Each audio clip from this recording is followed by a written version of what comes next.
marriage is struggling, or when a relationship has left you feeling angry or maybe insecure. Steve and Becky Deal, founders of Forgiveness Ministries, are here with us today to share their own story of marriage and forgiveness. So don't go away.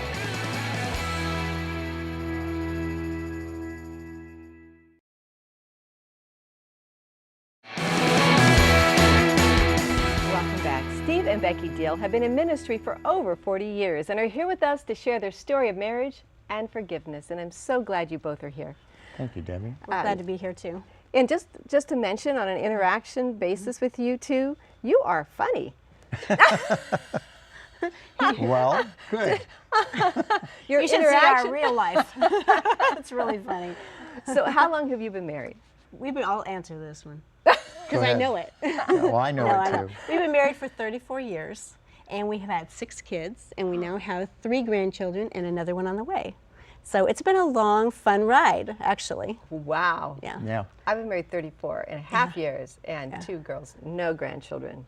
I can't imagine. That's we're stressful, isn't it? It's like a lot in the soup. There's a lot of soup and a lot in the soup. Yes, Yes, matter of fact, Yeah. some of the questions you'll be asking, I think, will reflect on having 6 kids in a small house and doing homeschool means there's a lot of bumping into each other. We also moved across the street from my parents.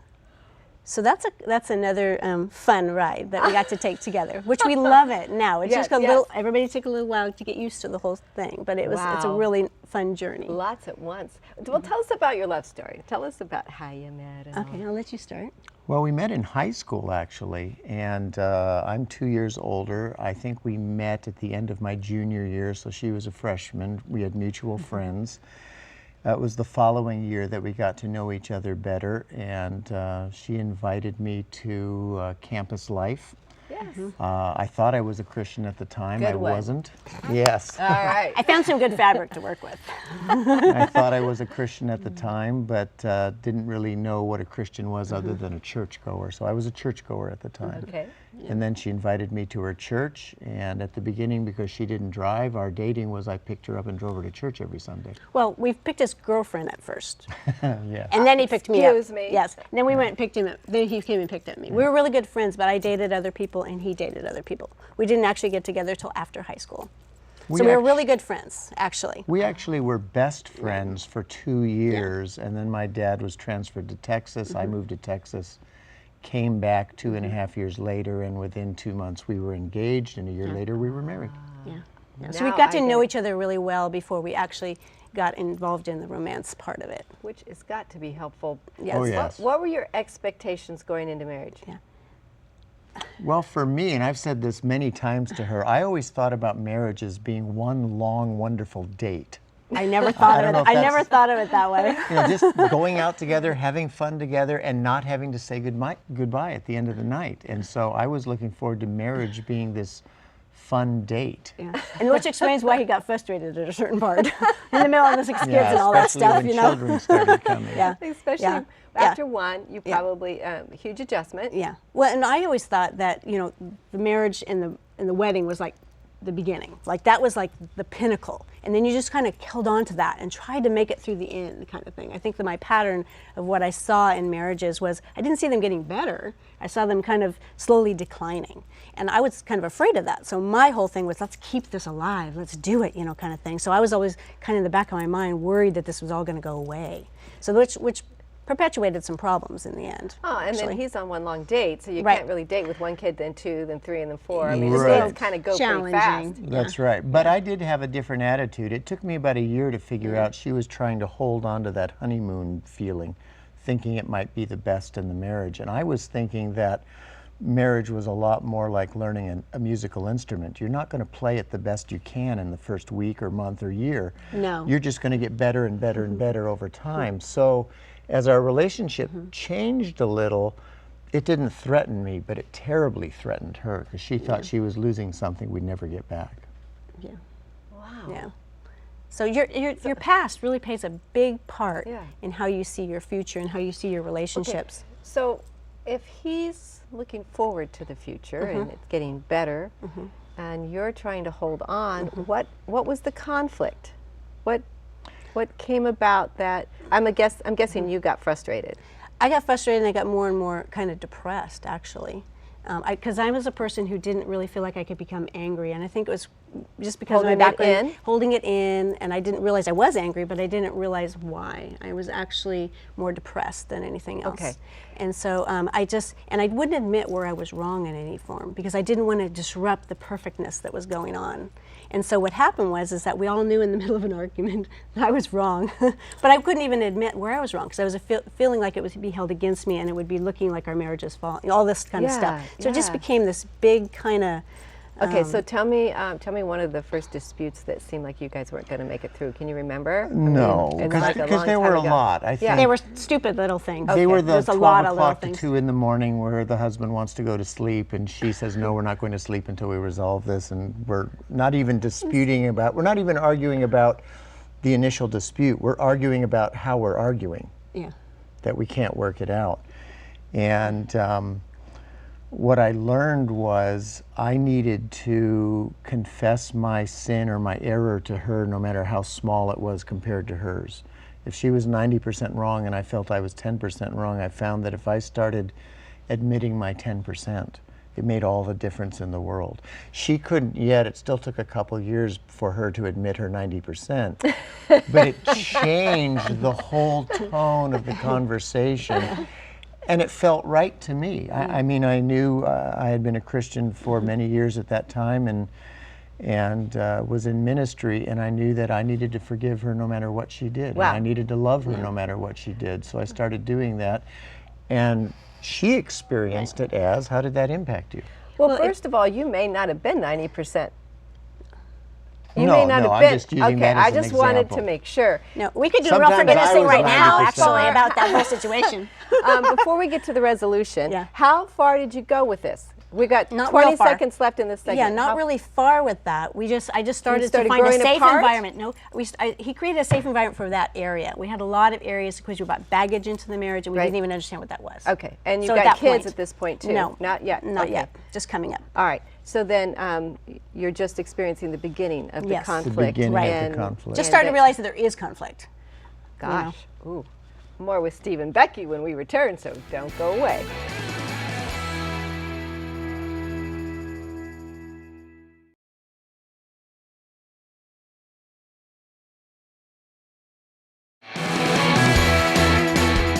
Welcome back. Okay, you're 2 years into your marriage and you're beginning to see that this thing is like not like you thought it was going to be.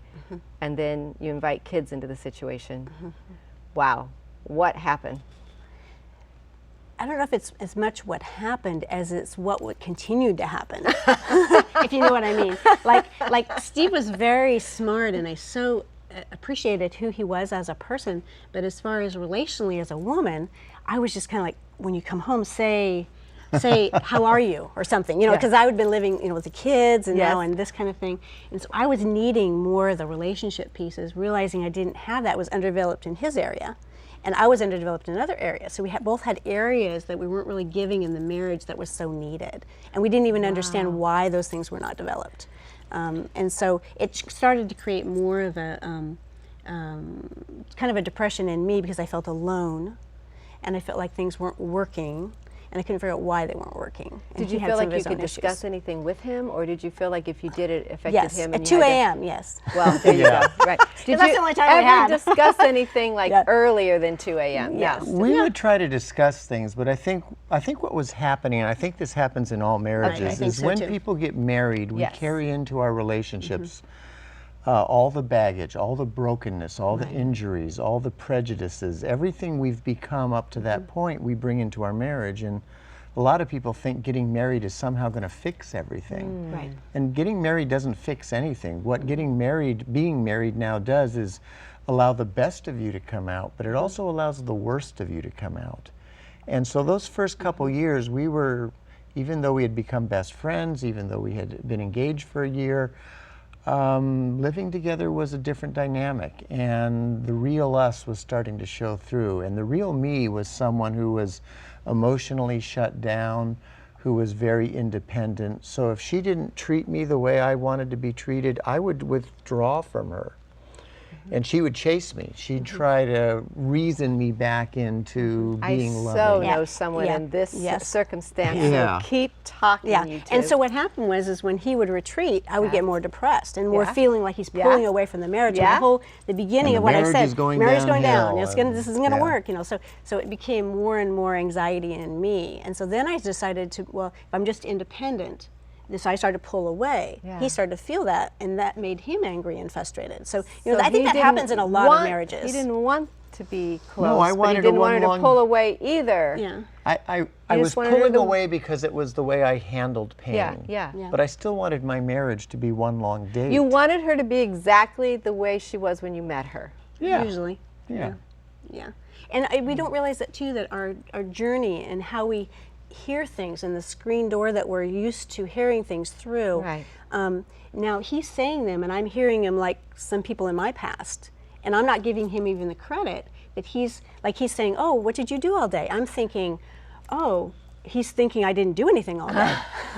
As opposed to he's wanting to know maybe just what my day is wanting to like. interact But because with of my you. own brokenness and my Yeah. own insecurity that was growing, when that Yes. starts to grow and it starts to build, it really can put you in some bad places and Yeah. hear things you're not even, Okay. they're not even meaning to say. So it just kind of goes in a direction. So then you are depressed, plus probably exhausted. How many kids did you have by that time? Well, five. 5 or 6. Before we moved in across the street from my folks. Okay. Yeah. So you were probably exhausted, and what, I mean, We were pastoring too. We had started pastoring by that time. Yes. So we were doing had a lot of before pressures that. you and from were a lot of helping angles. other people. We were and helping other stretched- people. yeah. We were doing ministry. We were doing I was homeschooling. homeschool. I homeschooled all my kids, so that was another issue. There was some that school involved, so we were fatigued. We There were was a lot, tired. a lot going on. I was always pregnant.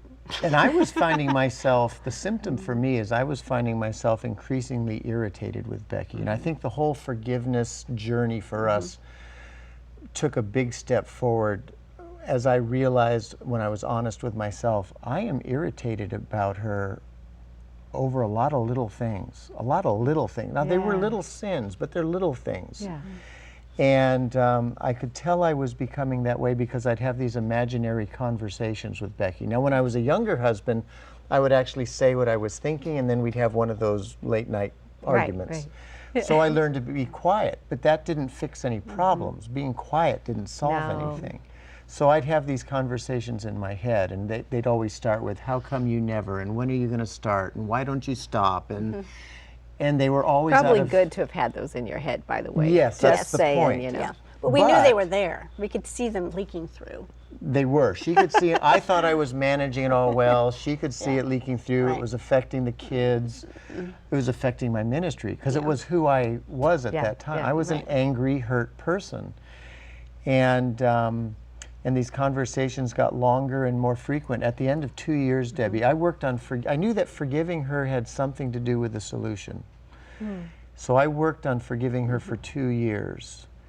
And yet the conversations got deeper, more frequent, and more intense. I actually measured them. At the end of 2 years, those conversations in my head would take up as much as 2 hours of my day. When I was driving, when I was in the shower, when I was laying in the bed. So we were nowhere near a divorce or an Right. affair Yes. or No. alcohol. No. Just But I knew this is not a date, and this is not fun anymore, and this has got to change. it was Yeah. not a date. It was a Yeah. really bad date. That's a really bad gone date. wrong. Yeah. Got to change this date. So I actually cried out to God and said, Lord, I'm nowhere near divorce, but if you can't show me how to forgive so I can be completely free of this anger, I don't know where I'll be 5 years from now. Maybe it will end up in alcohol or Something. running off or somebody else's arms. But and I was scared of that. So I wanted to know what real forgiveness was and what it looked like in a marriage. And what happened for me was, as he was doing all this, I was just becoming more and more independent, more and more within myself, just trying to be as perfect as I could, make everything just work the best I could, And smoothly, and just keep smoothly, it just on trying going. to. And I Keep was, it and I going. felt like I was a good mom, I was a good Oh, pastor's yes. wife. I felt like I was Super a good, mom. and I couldn't figure out why he was so frustrated and angry, and- Right. and we didn't have as much time for each other and things. Right. And I came to the point where it was just a breaking point. There was just one breaking point where I just, it was when the Kool-Aid hit the ceiling and Right. came down on the little cake that I had just starred. I mean, you Is told I this was starring the serious? cake. This is serious. This is the Kool-Aid really did It go. hit the same- Okay. She She got knocked off dropped the it and it counter. splashed all the way to the and ceiling. it just Yep. starred this cake, which shows you what perfection I was trying to reach. Yes. It was like not a great thing. So after that, I ended up just running. I mean, I ran and ran and ran until I couldn't stop, and then I just You could left not- the house? I left the house. Yeah. With our oldest son in charge. Yeah, I told my oldest, I said, Mom needs to go get out of the house. How old was your oldest son? And Maybe. I can't remember. It know. was like I don't know. 12 or Okay. something right in there. You just had to go. I just had to go because I just all of a sudden I just couldn't anymore. I got to go east, Yeah. kind of thing. And I just had a time with the Lord. I finally stopped, but I couldn't run anymore. Hold on. Yeah. Hold the thought. Yeah. More with Steve and Becky when we return, so don't go away.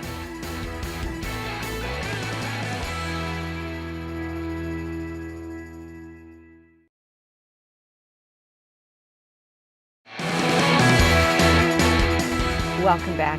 So Becky, we left you running.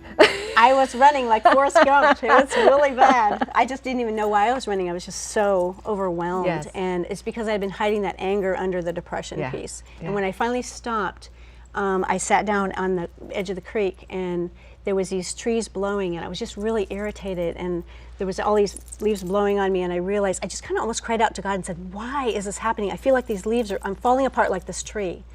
And I just started laying it out before God, all these things I was actually angry at, which I hadn't really admitted before, Right. Oh, and which wow. was really good. It was the beginning of What me were some starting of to them? connect. What were some of them? Just that I felt alone, and then I felt overwhelmed. I didn't feel like I had the support, and I started hearing God talk to me from the inside out.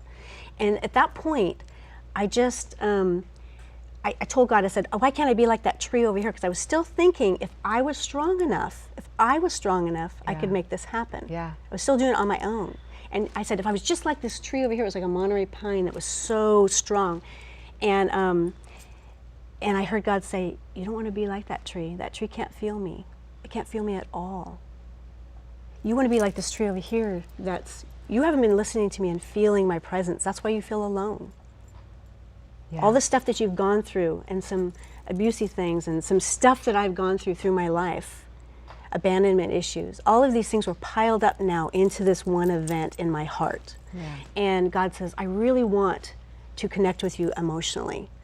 To do that, you need to be like this tree over here and be able to One that's feel blowing in the wind, blowing in the wind, bending. feeling every piece of me. This is a bitter old woman, this tree that can't feel anything. If you stay where you are, you're going to become a bitter old woman. You can do it, but that's what you're asking for. Wow. I decided at that point I do not want that. Yeah. I want to feel God's presence. And he even said, see the leaves on these trees over here, there's new buds going to grow, new life. There's new life over here, there's death over here. And so at that point, it was a real turning point for me in my emotional life with God. I want to feel you, I want to grow, I want to experience you, I want to, all of this stuff in the past and this journey to feel you through it. I'm not going to just put a sign on the door and say, forgiven, done. Because I want to experience, what is this? Let's open it together and experience what it is and heal from it. Wow. So that was a real turning point for So me you're emotionally, in my marriage, and praying. personally. Separately. Yeah. Right, going through different We things. both came to our Yeah. own points of crisis. Right. We both, God spoke to both of us. Yeah. I knew forgiveness was a key answer. And especially as a pastor, I was very frustrated that trying to forgive her for 2 years wasn't working. Because apparently everything I knew about forgiveness at that time, even though I was reading the Bible and memorizing whole chapters of the books of the Bible, this very basic fundamental part of the Christian life, I couldn't do. And so I said to God, please show me what forgiveness really is. And that's how Forgiveness Ministries began, as he started to unfold some new discoveries for us. And I think in terms of talking about marriage, the biggest thing that we discovered and what we've been talking about so far is that when we get married, we're all broken people when we get married. And God heals the human soul when we fully receive his forgiveness on a regular basis. When we learn, Becky and I had to learn how to forgive each other, but not only each other, we had to forgive the people in our past. Our moms, our dads, our siblings, friends, co-workers, neighbors, people who had injured us in the past. And to understand that God forgives us fully Yeah. for our participation in that, or non-forgiveness even. Yeah. That we have chose not to forgive, and that he forgives us even of that. So there's this piece where you get your value from him in a deeper way, and that all comes from forgiveness. So that you're not looking for everything out of your mate. Correct. You have fair expectations from That your would mate? be that would be a byproduct. byproduct Right. of it. The biggest benefit of practicing forgiveness is God heals us. You become a On the whole inside, you person on the become a inside. healthier person. And marriages are only as healthy as the people in them are healthy. Two broken people don't make a healthy marriage, no matter how hard they try. Yeah. The symptoms of our dysfunction in our marriage were symptoms of the dysfunction in our own lives. So as we practice forgiveness, we became healthier people, and we're not perfectly healthy yet. So we're And now still we on have that more journey. to give to each other. I mean, when you think about it, when you think of marriage, I'm going to give to you, I'm going to come together to be together. What you're really doing is you're bringing your baggage together and saying, now satisfy me. You know, and that's the opposite That of what doesn't it work should well. be. Right. You come as a healthy person or trying to be a healthy person, and then you help the other person become healthy. You can only help them as much as you're healthy. That was the biggest advice I think I would give to a married person would be, get healthy yourself. Then you actually know how to help the other person. It's like swimming. If you can't swim and you're both in the water, Right. how are you going to help that other person? You're just going to push That's a them good underwater. You're just illustration. going to put them underwater because you just need a breath of air. And you don't even know you're doing it. Yes. Because they're going to Very become good your point. life raft just to breathe. And then you're just destroying each other continually. And I think we felt that in our marriage. But now, the times that I have seen you interact, I don't see any of this past. No. So you're in a good We place. haven't had those arguments, late at night. I mean, literally. I mean, it's almost We're too funny. tired We now. haven't had Too those old. arguments. No, we haven't had those arguments in over a decade. And that's the cool thing about forgiveness is that once you're in a new place, like if you believe this chair is a chair and it sits you, you don't think about the chair anymore, you just sit in it. Yes. So the reality of once you work through forgiveness, you're a different person. So you're not thinking of all that other stuff and it doesn't affect you the same way. You Yes, it become did. different and Okay. you think different and you act different and you're able to give to somebody else because you're not thinking of your own needs all the time. Which I'm so glad that you are doing another episode with us that will air on the station on the whole topic on forgiveness. So that's going to be coming up, and our viewers can look for that. Great. But your ministry, Forgiveness, was birthed out of many of these experiences. Right. Is that true? Right. Okay. We got to go. Oh. But so 34 years and counting. Yes. Great years. 10 seconds left. What is he to you? My best friend, and the one that I can be the most honest with, and just enjoy the ride with. It's been fun. You? She is also my best friend and the greatest date I've ever been on in my life. I don't know. High five. For more rather give you a information kiss. on Forgiveness Ministries. Okay, guys, that's enough. I know. Get a room, right? For more information on Forgiveness Ministries or to contact Steve and Becky, visit forgivenessministries.com or ktln.tv. Remember that KTLN is a donor-supported ministry, and programs like this one are made possible through your support. Thanks for being with us, and join us again next week.